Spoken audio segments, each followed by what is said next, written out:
Thank you. Welcome to the Council on Foreign Relations State and Local Officials webinar series. I'm Irina Faskianis, Vice President for the National Program and Outreach here at CFR. CFR is an independent and nonpartisan membership organization, think tank, and publisher focused on U.S. foreign policy. CFR is also the publisher of Foreign Affairs Magazine, and CFR takes no institutional positions on matters of policy. Through our state and local officials initiative, CFR serves as a resource on international issues affecting the priorities and agendas of state and local governments by providing analysis on a wide range of policy topics. Thank you all for being with us today for this discussion. The webinar is on the record. We will circulate the video and transcript and post it on our website after the fact at cfr.org. We are pleased to have with us today Jess Maurer and Jennifer Schuba to talk about demographic trends. We've shared their bios with you, but I'll give you a few highlights. Dr. Jennifer Schuba is a global fellow at the Woodrow Wilson Center. She's an expert on demographic trends and their implications for politics, economics, and social relationships. Previously, she worked for the Hess Center for New Frontiers at the Center for Strategic and International Studies and was a tenured professor at Rhodes College. Dr. Schuba is the author of 8 Billion and Counting: How Sex, Death, and Migration Shape Our World. Jess Maurer is the executive director of the Maine Council on Aging, which she co-founded in 2012. The Maine Council on Aging consists of over 135 organizations, businesses, municipalities, and community members. Its recent achievements include increased pay for direct care workers and increased eligibility for the Medicare Savings Program in Maine. And Ms. Maurer previously worked in the Maine office of the Attorney General for nearly 2 decades. So thank you both for being with us. Jennifer, I thought we could begin with you to give an overview of the global demographic trends you're seeing and their political, social, and societal and economic implications. Absolutely, glad to do so. And I have just a few slides to show and tell a little story if we can pull those up. Perfect. Let's go to the next one, but that one might be blank and it might be the one after that. Perfect. Let's start there. So pop back one to the stars. Let's think about that. I love this, the idea of the night sky as a metaphor for understanding global population, because I remember learning, I had to take one science class in college as an international studies major, and that one science class was astronomy. And I was so fascinated in learning that when we look at those stars in the night sky, some of them are so far away from us that they don't even exist anymore by the time their light reaches us here on Earth. And when I think about where we are in this moment of global population trends, I think it's a lot like that night sky. In parts of the globe, the human population is already or will soon be shrinking. And that's really different from what we hear all the time. We hit 8 billion globally in November, and Irina mentioned that's the title of my most recent book. And we know that we are continuing to see global population grow. But what I don't think everyone grasps is that while those overall numbers are increasing, there's a tectonic force underneath that is leading us towards shrinking. It's kind of like looking at a star that seems to be shining brightly, but in actuality, it's already imploded. And so to understand where we are today in terms of global population and where we're going, I want to explain to us first how we got here. And what I hope you'll take away from this few minutes that I have to speak with you is that thinking about the night sky as representative of our soon-to-be shrinking population is that it is a trap in data analysis. And so I'm actually going to talk about 2 traps in data analysis and how they relate to demographics that I think can help us understand how to incorporate demography into our larger planning, which is exactly what I hope you're all doing at the state and local levels. So let's go to the next slide, please. All right, so how did we get here? There's just 3 ingredients to population change. So that's all we have to wrap our brains around. And that's fertility rates. We typically talk about the average number of children born to a woman in her lifetime. Mortality rates, think about us dying, and of course, migration. And if we're at the global level, like the whole planet, migration doesn't much matter. We don't have our other species coming here yet. But when we zoom down, it matters a lot. And I know to a lot of you on this webinar, it matters a great deal for what determines population change in your local level, whether it's in migration or out migration there. So how else did we get here putting these components together, particularly the births and deaths? Next slide, please. A quick overview of our human history in 30 seconds here. Took from all of human history until around the year 1800 for Earth to amass its first 1 billion people. But as we started to get control over that second variable on that preceding slide, over death, we started to see populations boom. In particular, we were able to help infants and children live to reproductive ages. And that allowed population to boom. If you'll click one more time, you'll see that it actually boomed from 1.6 billion at the start of the century to 6.1 billion by the century's end. And I want to flag this as a moment to understand that probably for everyone on this webinar, maybe a few of you who are in your early 20s, not so much, but this is what you were born into, right? I know this is what I was born into. We're born into this context. And when I talked about little hint about the traps and data analysis, this is one part for us to take stock. What kind of world were you born into? What kind of messages were you receiving about population? We're going to think about how that colors our view of it. Next slide, please. We're not just talking about size of the global population, we're talking about a shift in the composition of the global population as well. So what you see here they're commonly called population pyramids because they actually used to all be shaped in this little pyramid like in 1950s, but maybe more accurately called population trees now because they're actually turning into more trees. And it's typically males on the left in the blue, females on the right in the red. And we see age groups in the ascending order there. So it's thin at the top in the 1950s, not a lot of folks living to be over 90, 100 years old. And we see that it's fatter at the bottom. And if you think about where people of reproductive age, particularly women of reproductive age, would be located on that pyramid, and you see that it's fatter at the bottom, you know that your fertility rate, that average number of children born per woman, was over replacement level. By the time we get to 2023, we now have a total fertility rate globally of 2.3 children per woman on average. And that's really close to replacement level of 2.1. And where we're headed is a more tree-like structure. Next slide, please. That mirrors what happens at the country level. And so still today, there are countries in the world that do have high fertility rates. In case you thought I was off my rocker and talking about shrinking populations and forgetting about places like Nigeria or Tanzania, Ethiopia. No, that's certainly still the case, but there are fewer of them. There are only about 8 countries left in the world out of 200 where women have 5 or more children on average. That is a complete sea change from 1960s when it was over about 130 countries. So the shape of Turkey's population today looks a lot like the shape of the global population. And if you click one more time, you'll see that Japan's population has that tree-like structure with lots and lots of folks at those older ages and fewer people at the younger ages. So the next slide, we'll see why that happened. I said there were tectonic forces at work all along. Well, here they are. Since the 1960s, the rate of global population change has been slowing.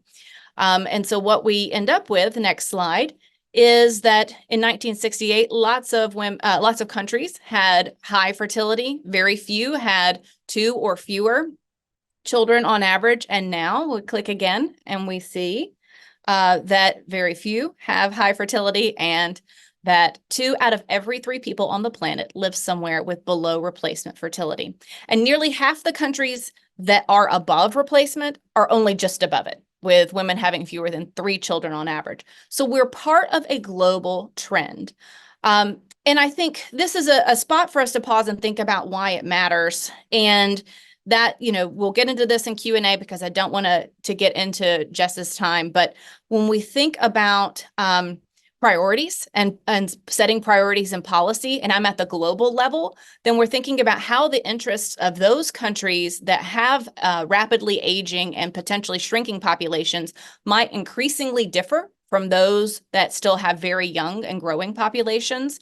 And it's just something that I want us to keep at the front of our minds, is how investments and policy priorities might be different in those different settings.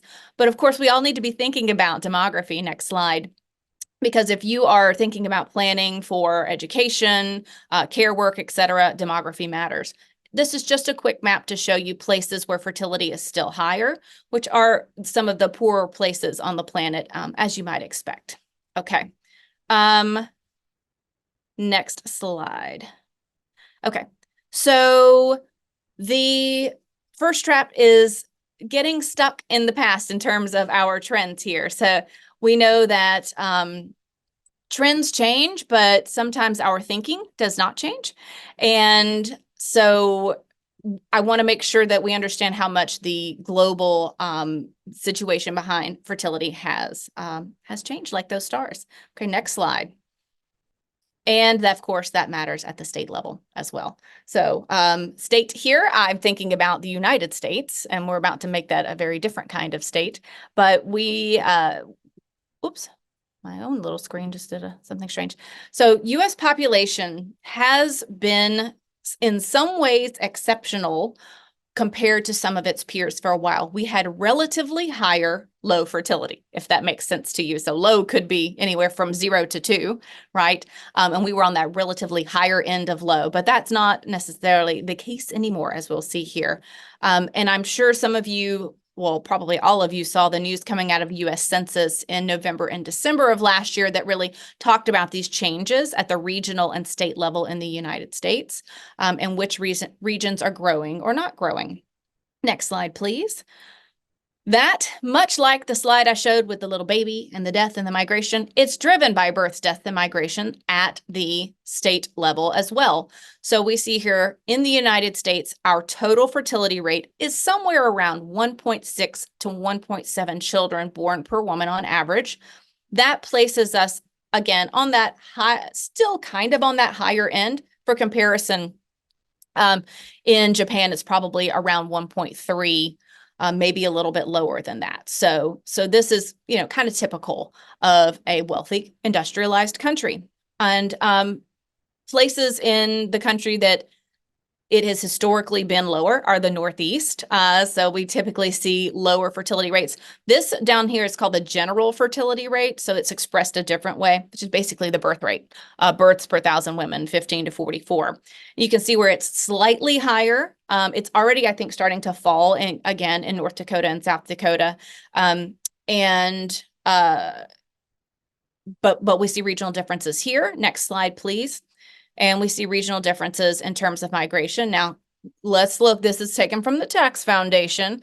So you know that there's trying to make the point that people are moving to states with lower taxes, but that is true, demographically speaking. We start to peel down at the level here, and we see people are moving to Texas for jobs and cheaper housing. They're typically a working age population. Most of Florida's growth came from people between the ages of 50 and 70. So nuance is always really important with demographics there. So I would submit to you that U.S. exceptionalism is over. We have low fertility. We do have some in-migration that is propping up the size of the population, but the U.S. is facing the same set of issues and opportunities, challenges and opportunities that other wealthy industrialized countries are. And I think it's time we wake up to that. Next slide. And I'm almost done. And then trap 2, I just really quickly want to point out that we are all carrying biases in with demographic data, all kinds of ones. Jess has a whole another set of biases besides the ones I'm going to talk about. But it's really important for us to recognize that. I saw it when I worked at the Pentagon. I saw the U.S., that line about U.S. demographic exceptionalism, perfect, was talked about all the time. Yep, you can go to that one. And I would often say, we're not that different from Russia and China. Just look at the little shape of our population here. A lot of things are really similar there. And in fact, if you are a democracy and you need to pivot quickly to deal with an aging population, It is very difficult. If you're not a democracy, it's a lot easier. Next slide. I also often point out that there is a sense in the United States that migration will continue forever, whether you want it to or not. That does not matter to me. It's just this idea that we have the world's largest stock of migrants in the US. So we tend to think global migration is really high, but really 2 to 4% of people live outside the country in which they were born. That's been true over the last decades and decades. There are actually far more older people worldwide than migrants. If you look at just those ages 65 to 74, there are about 200 million more of them than global migrants. So this is a huge segment of global population and of the US population. But I think we kind of carry some of that bias in to looking at the data there as well. And so the question we might ask is, will migration continue at these levels and for the United States or not? And last slide for me is just to say I've got 2 plugs for you here. One is a personal plug. The list of you on this webinar, I'm salivating over because I would like to talk to you. Sorry, Irina, but I got to give this plug. My next project, research-wise, is trying to understand how we can thrive, not just survive economically, particularly in this era of shrinking populations. And so if anybody is talking about this at your state or local level, please shoot me an email or find me for us to chat. And then the other is I'm on the board of the Population Reference Bureau, which does a lot of data and analysis for state and local governments about population projections. And I'm sure that if this is the kind of thing that you're interested in, I would be happy to send you their way. Thank you so much. Jennifer, thank you so much for that and your wonderful slides. And we will circulate your contact information after the fact as well, in case people did not get it on the slide presentation. So Jess, now we're going to go over to you with your experience to talk about what you're seeing in Maine, what policies you were looking at to prepare there. And I know you've been advising other governments as well as the federal government, so some national governments and the federal government. So what you were saying and where you see things are working well, and any best practices you can share with the group. Sure, and thanks for inviting me, and glad to be here. And I just learned a whole lot from Jennifer, so I'm really excited to be here, and I have questions. And I'm going to be using some of this data as I talk about this stuff in the future. So if whoever is going to share my slides could do that, that would be great. So you can go right ahead to the next slide. I just thought before we jump into the issues that we're seeing and some of the solutions, I'd talk a little bit about Maine. So Maine is the oldest state in the country by median age. Our median age is 45.1. We're also the most rural state, which a lot of people find interesting. And I find that when I talk about rurality, a lot of folks, particularly in urban areas, don't really think the same way we do. For instance, I've heard people talk about a city of 20 or 25,000 people as rural. So for reference, I like to say only 9 cities in Maine have a population greater than 20,000. And 83% of Maine's 500 towns have a population of 5,000 or less. And in fact, 44% of Maine's population lives in towns with fewer than 5,000 people. We have towns like with 5 people in them. So, we have a lot of rural communities. We also have the lowest working age population, which creates a significant challenge, not just for business, but also when we're talking about the direct care workforce and a significant growing care gap that we have for populations of all kinds across all settings. So next slide. So here's an actual look at our demographics. We have 44% of our entire population is over the age of 50. For reference, 18% of our population is under 18 and 23% is over 65. So this means for the better part of the last decade, we've had significantly more people every year turning 65 than we've had babies, and sometimes twice as many for a good 3, 5, or 6 years. We had about 24,000 people turning 65 and about 12,000 babies born every year. Next slide. So in 2020, we launched a 3-year municipal data dashboard project to help communities in Maine understand the challenges that older people in their community might be experiencing and to take a look at their demographic challenges generally. These were our pilot communities. Just want to say that 3 of them were remote rural communities. One was one of our largest cities. One was a mid-sized city, and 2 are sister suburban towns. Next slide, please.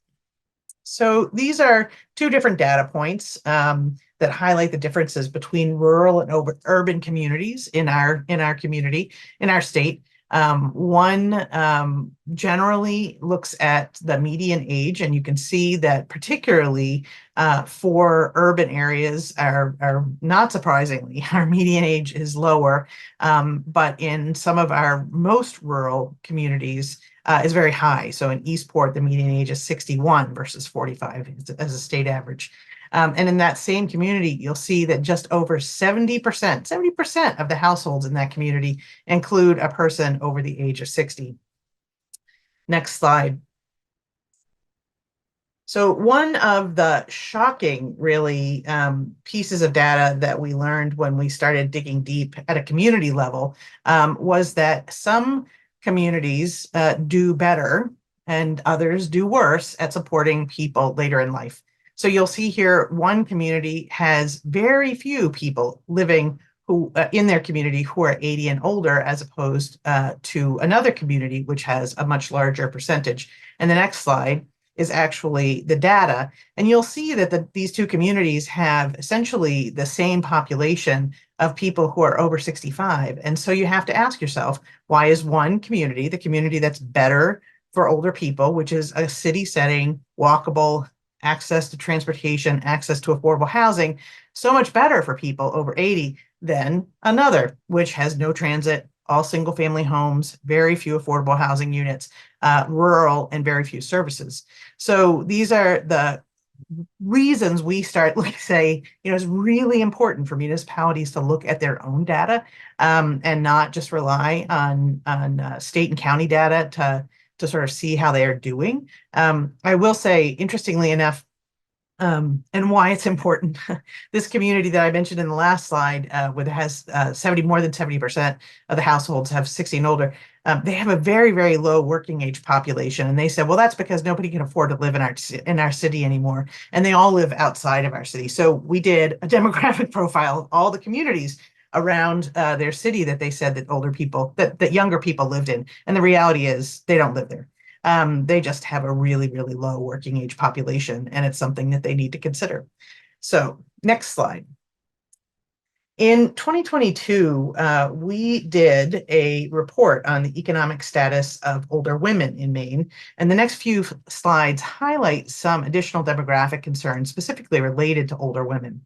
On this slide, you'll see why it's important to explore data by gender, race, and age. Nationally, women over 80 have a significantly higher rate of poverty than men due to gender-based wage disparities across their lifetime. But in comparison to white women, Black women, or women of color over the age of 80 experience nearly twice as much poverty as white women. So these are issues we just have to look at, right? I mean, it makes a difference if you've just experienced gender-based bias versus gender-based and race-based bias across a lifetime. Next slide. And then to truly understand how folks are doing in your community, you also have to disaggregate data related to age. For instance, all the reports we see show poverty among older people at a rate at about 8 or 9%. And we can see here, however, that women over 80 in Maine experience poverty at a rate nearly twice that of men over the age of 80. So it's really important not just to say, how well are people over the age of 65 doing, but now we have to say, how well are people over the age of 80 doing in our community, and are there demographic differences, again, by race or by age? So next slide, please. So the federal poverty level is the piece that we look at when we say whether or not older people are experiencing poverty. But living alone is a clear demographic issue that has big impact for people later in life. People who live alone when they're older don't have a second income, right, to help with cover costs, and have no informal care within the home if they need help with care. And they also have no basic help with chores. They have nobody to drive them if they can no longer drive. They have nobody to help them with home maintenance. So 2 times as many women over the age of 60 in Maine live alone. And women who live alone, not surprisingly, have less income than men who live alone. The next slide, please.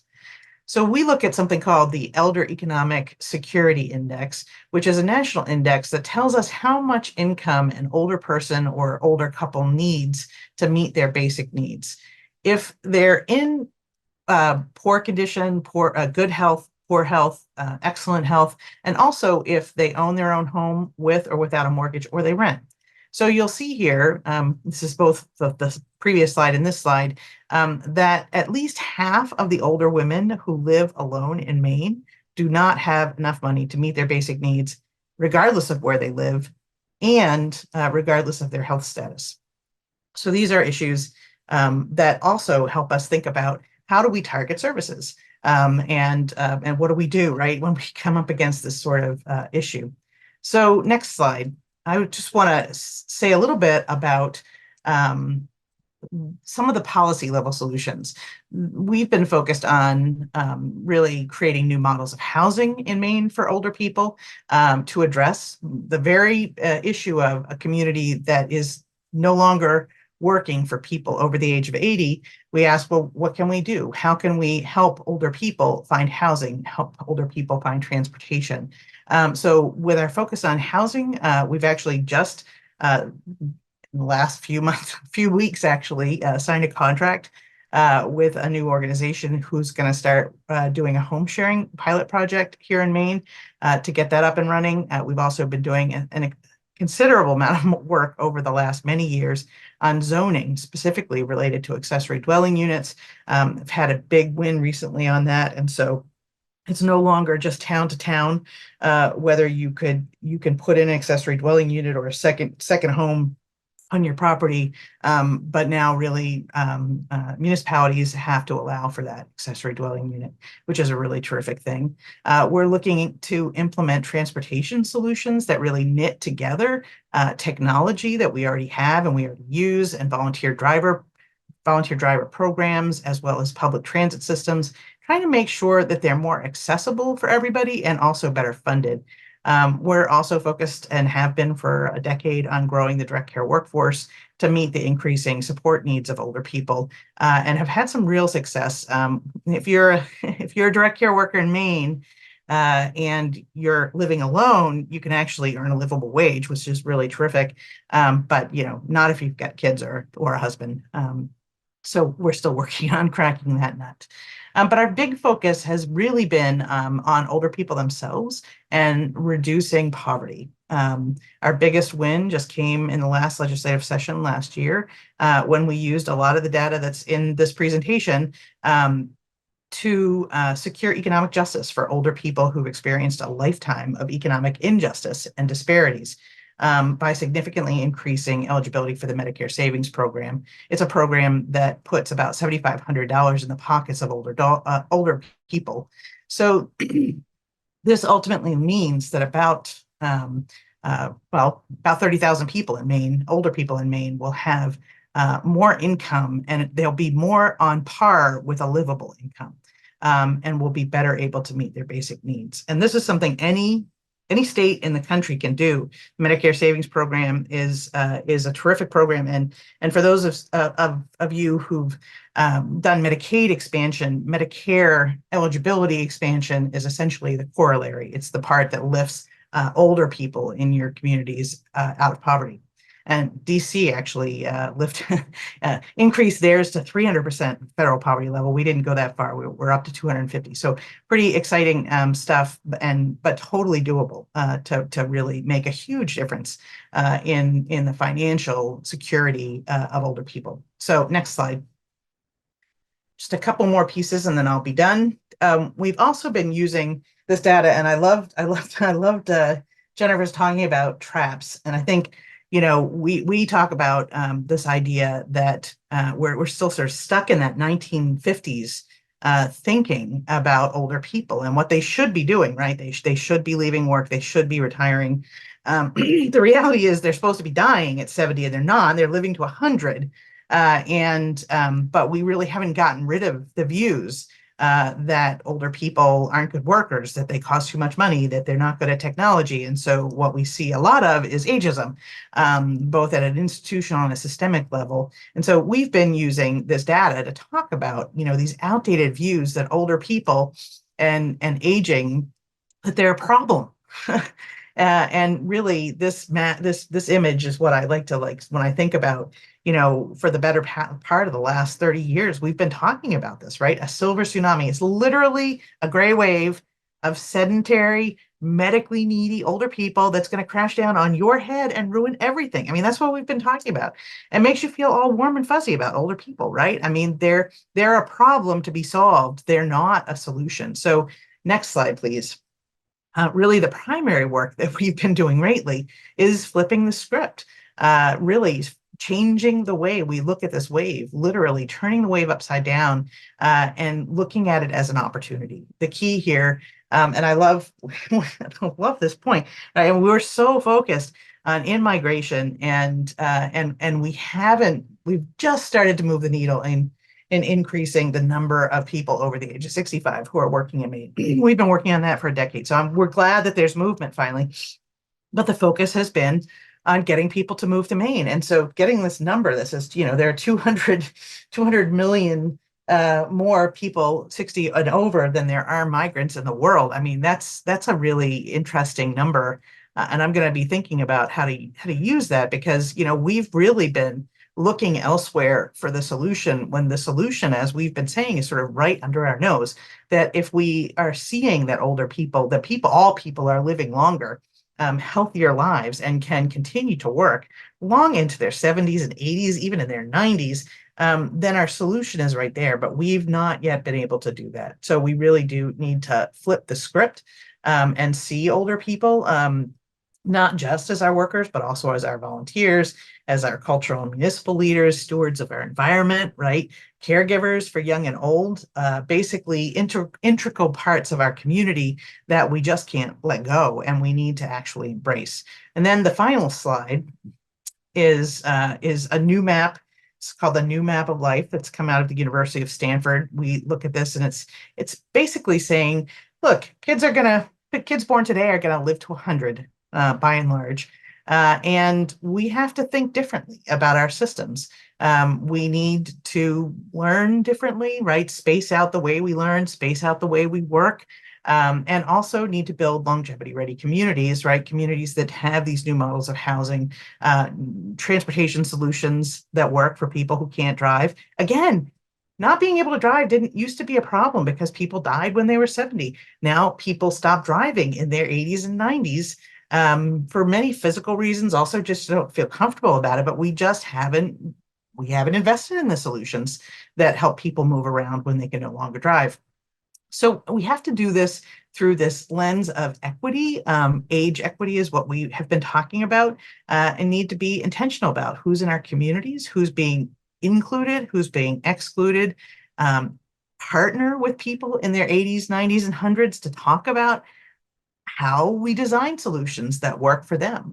We really haven't been doing this, but it's really what's next in relation to, sort of, again, how do we take advantage of what we have and also build what we need to build for the future. So I'll stop talking there and say thanks for the opportunity.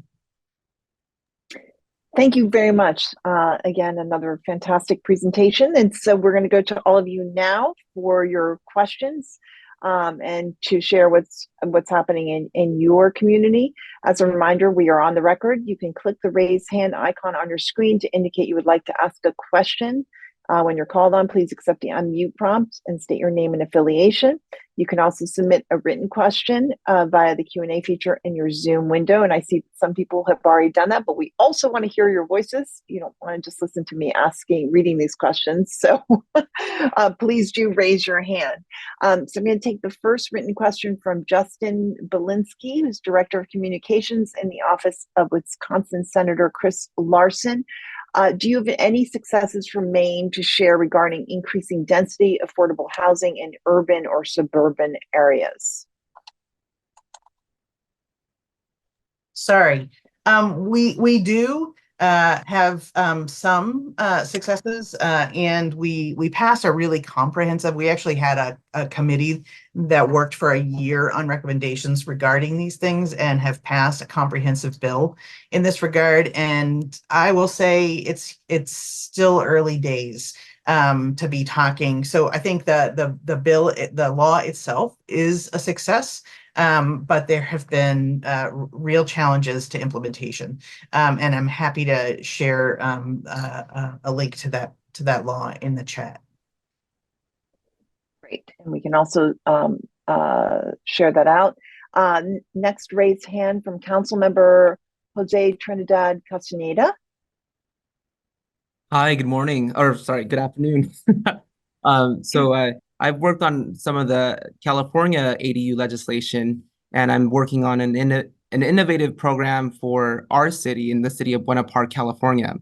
One of the challenges that I have is how do we allocate our Medicare managed plan funding for ADUs, specifically for categories of our population that are most vulnerable to demographic shifts, employment, and economic trends that you were bringing up in both of your presentations. Since we have a silver tsunami right here at home, how do we balance that as local policymakers between what we need in terms of migration, a baby boom, and like a long-term kind of stabilization of a very a massive aging population in our city. So how do we allocate those funds, and how do we balance between those challenges? Thank you. And Jennifer, I don't know if you have any interest in jumping in. I'm happy to. I'm listening to this part. Yeah, I'm learning. I mean, I'm not going to say that we have it sorted out in Maine and by any stretch of the imagination. And I think the answer is it's going to take a lot of different solutions. There's not one solution that's going to work. And again, you're in a very different place than we are because we're so rural and we're so spread out. But one of the things we've been talking about, is that we don't ask people what they want. And the things we know are true is that it's better for older people to stay in their community. And because we have decided that we have to build from an economic standpoint, we have to build affordable housing in a certain way, or housing with services in a certain way, build and fund in a certain way. We just do. And so that separates people from their community if they, don't have an affordable housing option in their community. And so, what we've been talking about are that we really have to build what's next. We haven't designed or built that thing, although it's starting to work. So we've got a couple of, like, a pocket community in Dover, New Hampshire, of 40 small homes, tiny homes, that they're workforce housing. But I think that's exactly the kind of thing that older people want. And the question is, how do we incentivize the development of the things that people want? I'm not sure I'm answering your question directly, but it's going to take a mix of doing affordable housing differently. We need some changes within the federal government around Medicare and pairing of Medicare and Medicaid, and also pairing paying for services within housing. And we need to have affordable housing investing in accessory dwelling units and figuring out how to build affordability into them. So I think there's a lot of solutions. There are a lot of problems that we haven't found solutions to, but we're working on them. I want to add in a little on that too, because I think what is great about a demographic lens is it lets you see the future in the ways that no other trend does. I mean, there is no other trend where we can be so certain about what the world will look like in 20 years.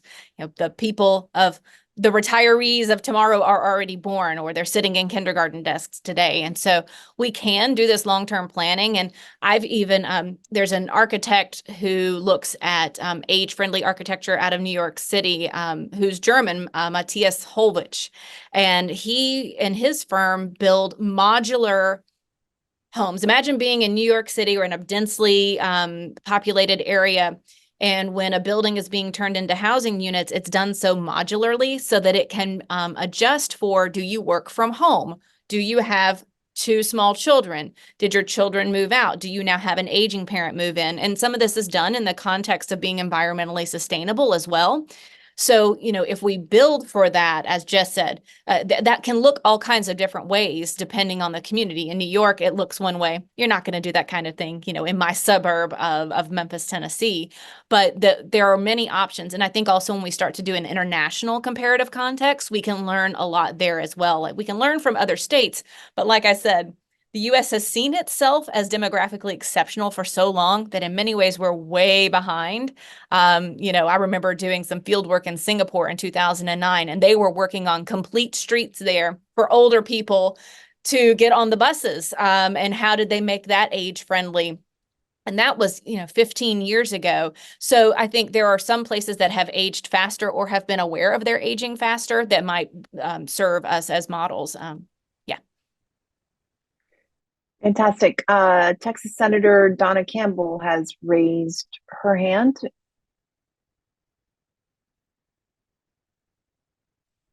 Hello, good afternoon. Can you hear me? Yes.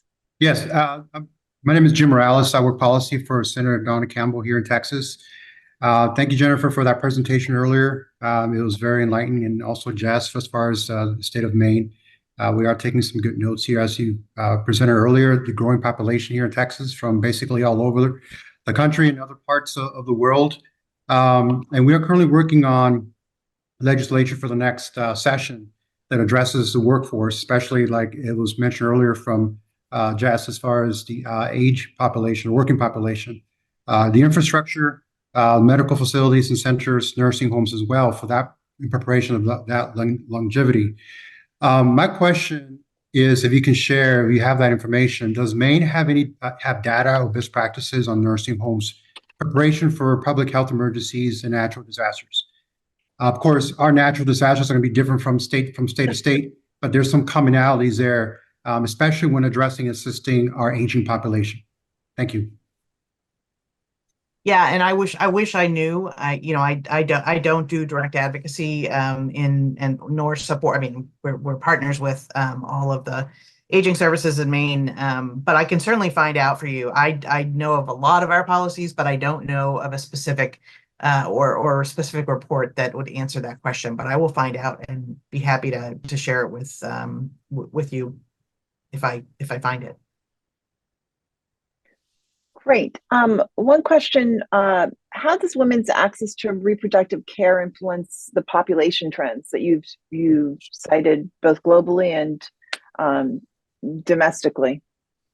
I think Jennifer, maybe you could sure. I'd be start. glad to take that. It makes a difference if you have a desired number of children and you're able to act on those desires. Certainly that is why we have seen global fertility fall from, 7 children per woman on average to lower. But by the time you get to a wealthy country and how far it is along the demographic transition to lower fertility and mortality, we're really talking about a lower number of pregnancies generally. So that would be women's ability to control whether or not they get pregnant. And women have been getting pregnant less, particularly teen women. So in the United States, what a lot of people don't realize is that drop to below replacement fertility has really been in large part at the teen level. And so we see fewer teen pregnancies. That is not just from contraception and reproductive health. It's also from the fact that they are less sexually active than previous generations were. So, it's always good to look behind those numbers and really see things like we see increasing pregnancies in my age group, in the 40 plus age group, is actually up. And so it does differ for those different age groups, yes. But having the ability to control who gets pregnant, when, and where does make a difference, of course, as to how many children are born. Great. Going to Patricia Farr-Rivas. How are you addressing the high costs of care for individuals with dementia and Alzheimer? I think, Jesse, you marked that you could answer that. Well,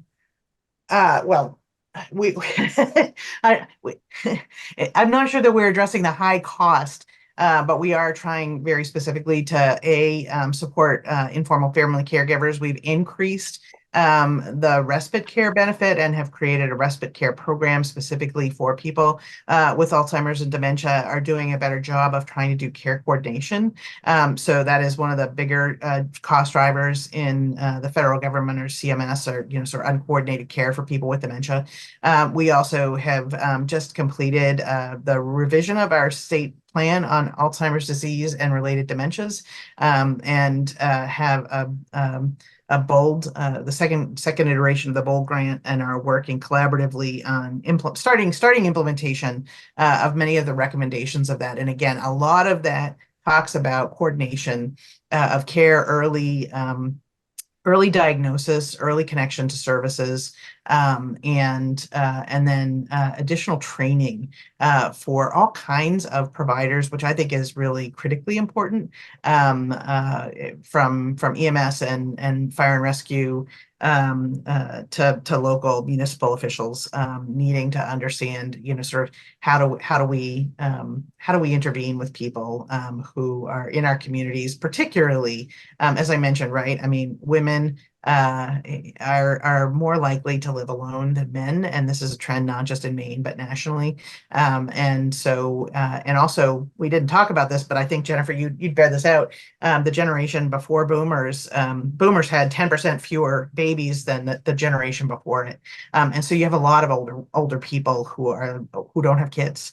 And so you've got a lot of older people with dementia, with moderate dementia, living in the community, and really no supports. And so we're really talking about, looking at dementia-friendly communities and how do we integrate some of the good work that's been done nationally at a local municipal level to put supports in place, both for people living with dementia and with family caregivers. So happy to provide some more support. I'm not sure we could say we're addressing the cost drivers at a very local level. I'm not sure we can say we're being successful at the CMS level. Thank you. I'm going to go next to Tom Flight, a board member in East Hampton Village, New York, with a raised hand. Hi, good afternoon, and thank you both very much. Fairly straightforward question, which is, what have you found to be the most effective means of educating the public on the changing profile of the population and the services required?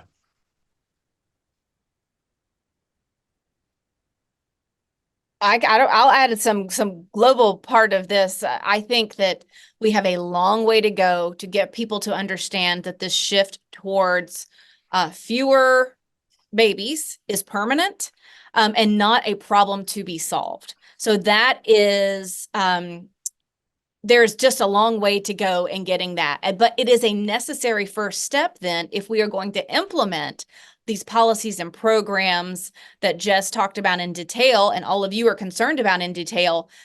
It seems to me that without getting over that first hurdle, we don't plan for the long run. So that's why I do always start by putting it in global context. This is not some fluke. This is not an exception.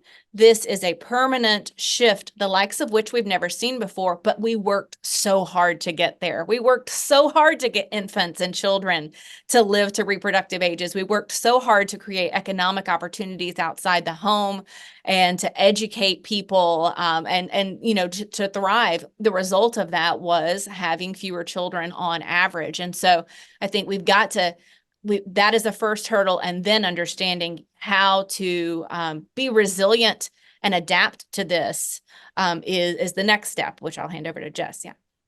Sure. And, I mean, I know this is going to sound ridiculous, but I'm going to say the answer is really just conversation.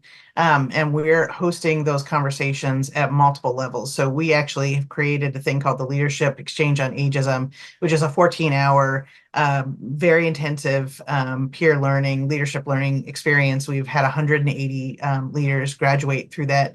And we're really digging deep on these issues. And what we've found, which is, I don't, sort of been stunning actually, is that people, the program itself leads people to take rapid action within their own institutions, systems, and spheres of influence to create some change. It is an aha moment. And so we've now taken that, we're having community conversations. And again, we're finding them very impactful. People haven't had a chance to have these conversations. And when you kind of bring cold, hard facts, as Jennifer presented them, and, we talk about them, that people get it and they want to know, then what do we do next? And so anyway, I will just say, we're just hosting a series of conversations with employers, again, helping employers understand what are the benefits of a multi-generational, first of all, what's the business case? And then what are the benefits of a multi-generational workforce? And if you approach it in that way, and then you give them examples of multi-generational workforces in Maine that are thriving, that are actually attracting workers because they're multi-generational. And the ways, that's the other piece, is a lens that we talk about, right? When you do things to address challenges, real or perceived, by the way, for older people, older workers, it works for everybody. I've heard, it takes longer to train an older worker, and I say, well, even if that's true, don't you think that would benefit younger workers too? Let's start there. It's not true, but even if it were true, wouldn't it be better for younger workers to have a 4-week onboarding process instead of a 2-week? And don't you think they'd probably do better and feel actually better connected to the organization if you did that? So conversation's the key to this, and I'm going to say it works. I swear it does. So that's my answer. I'm sticking to it. Great. I'm going to go next to Emily Walker, Legislative Director in the Office of Pennsylvania Senator Katie Murth. Hi, thank you guys so much. I've learned so much from both of you. I am Pennsylvania native myself, but I lived in York, Maine for a long time, and I have family in Dover, Delaware. I'm sorry, Dover, New Hampshire, and Delaware. But so familiar with the area and the issues that they face, and so it's very helpful to see the work that you're doing there. I have a question about kind of tying in sort of the needs of our younger generations into the needs of our older generations. So you mentioned, more accessibility to affordable housing, more accessible public transportation, and just generally like more workplace accommodations as well. Do you think there's more opportunity that we could be bringing in young? So I'm at the end of the millennial generation and right at the beginning of the Gen Z generation. So I feel like, is there an opportunity to kind of build on things that we do need for our aging population, and then the things that these younger generations are also asking for, that they want in their communities? And how can we sort of bridge that together a little bit better? Yeah, I mean, I think that's work we really have to do.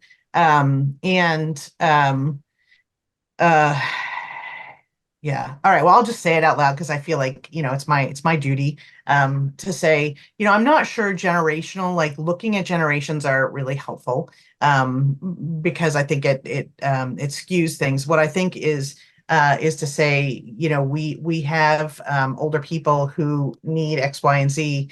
And if you solve that solution, by the way, we have younger people who need X, Y, Z. As a matter of fact, older people, they're lonely and isolated. That's like, I hear it all the time, like with pity in your voice, poor older, lonely people. Well, all of the data suggests that the people who are struggling most with isolation and loneliness are in their 20s and 30s, particularly young people who are going to college right now because of the pandemic are really struggling, right? And so, it's sort of like, we need to stop talking about age and start talking about what we all want. And what you find, right, is if you look at workers today, right, older workers, oh, they need flexibility. They want flexibility. They don't want to work 40 hours a week. They want to, well, okay, that's also true for younger workers. I mean, all the trends say it. And so, like moving to a value-based sort of view, or where is their common ground, right? I've heard over and over again that people who are described as millennials don't like to drive, right? They would prefer to be driven. They would prefer to use public transportation. Well, public transportation is what we need. That wouldn't be what older people say, but they need public transportation. That's what they would say. So for different reasons. So I think it's like finding commonalities where things work for everybody, regardless of how you come at the problem. We come at the problem through aging, but we always try to solve that problem for everybody. There's a ring question from Councillor Stuart Murray in the village of Corrales in New Mexico. It seems this presentation is aimed at higher density communities. I was raised in a small Oklahoma town where services do not exist. When I talk small, 1,500 people or less. People do lean on other people, churches, etc. However, creating these services may not be financially possible. Is this where higher level of governments need to step in to help these rural communities? So I'm sorry if I gave that impression, because like all of Maine is rural. We have like 9 communities that are not rural. And what we have are 100 plus communities have started volunteer initiatives called lifelong community initiatives, age-friendly communities, villages, NORCs, whatever you want to call it. There's lots of ones that have no models at all, but these are volunteers within communities that are doing volunteer driver programs, food, lunch programs, home repair initiatives. The key, though, particularly what we found in rural settings, is that you do need some community backbone, some community-based organization backbones. So, for instance, habitats, and we don't have habitats in every community. Well, we also have public housing authorities, but not in every community. So we have some churches that want to do. So we look at from a policy perspective, right? We say we need home repair, right? So older people are living in homes that don't work for them anymore, but we haven't built the next iteration. We're not going to build enough affordable housing, so we have to keep people safely in homes. So home modification and weatherization and home repair is the first line, right, of keeping people safely at home. So how are you going to get those services affordably? Well, you have to figure out who you have that serves any community. And then we have successfully had Maine Housing then fund those home repair initiatives. Some of them use volunteers, some of them use public housing authority staff. But it's about, sort of, we can do this, but it does have to be knitted together through the municipality, through volunteers, and through a community-based organization. We have found over and over again different models that work to solve different challenges that people who are living rurally are experiencing. Great. I think we have time for one last question, and I'm going to take it from raised hand, Monica Rossman, Glenn County Supervisor. Good afternoon. Thank you for letting me ask a question. We live in a very rural county here in California, population 28 and change. Well, the problem that we're having right now is getting our seniors to actually take advantage of the services that we are providing, even though it is limited. I keep saying over and over again, in fact, I said it during my campaign, a hungry bird only gets fed when it opens its mouth. And if these don't want to do it, they're just not going to. And I'm starting to see all of these programs, which I'm sure, Jess, you could probably agree with me. There are a ton of programs out there. It's just when they're not used, they're forgotten. And, we have a grant for tablets to senior citizens that have been open for 2 years. They're just now, ever since I started peeling an onion is what I did. Whenever I first got into office, I started taking care of my senior citizen parents who have Alzheimer's dementia, the share of cost, taking care of 2 households, trying to get 2 households to run. So my question is how do we get the, what is the incentive to bring them in? What can we do? That's the problem that I'm having. And I'm working on it. I feel like I'm going uphill and I could definitely use some help.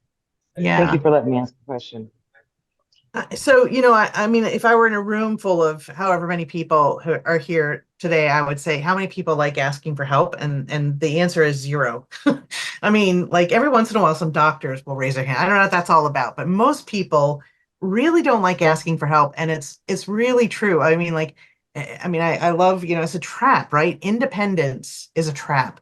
And what we hear all the time when we ask, when are you old? What's old and when will you be old? It's always about when I can't do for myself. And so there's a real tension inside of us that says, if I need help, I'm on the downside here.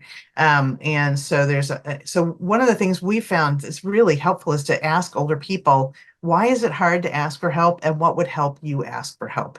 And specifically, what's the trusted source? What we heard in my own community when we asked that question is, we don't want to rely on the same volunteer over and over again. We don't want to burden our children. We don't want to, burden our next door neighbors. But if we could call the town, or we could call a church, then and say, I need a ride to the grocery store, that would feel less burdensome for us. So I think it's about asking the people themselves.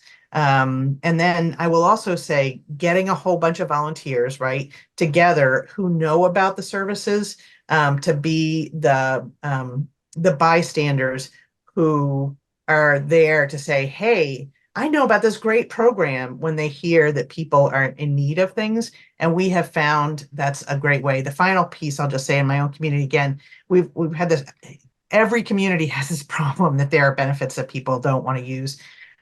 Telling stories in your local paper about people who did use them successfully and how it changed their life is really good. It's money. It does bring people in.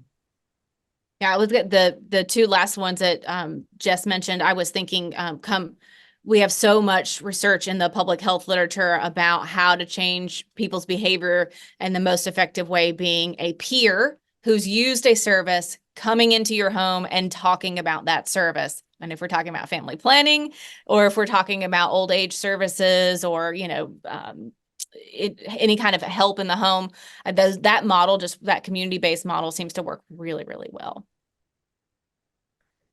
Thank you both for this wonderful hour. We really appreciate it, for you taking the time to share your expertise, and for all the great questions and comments.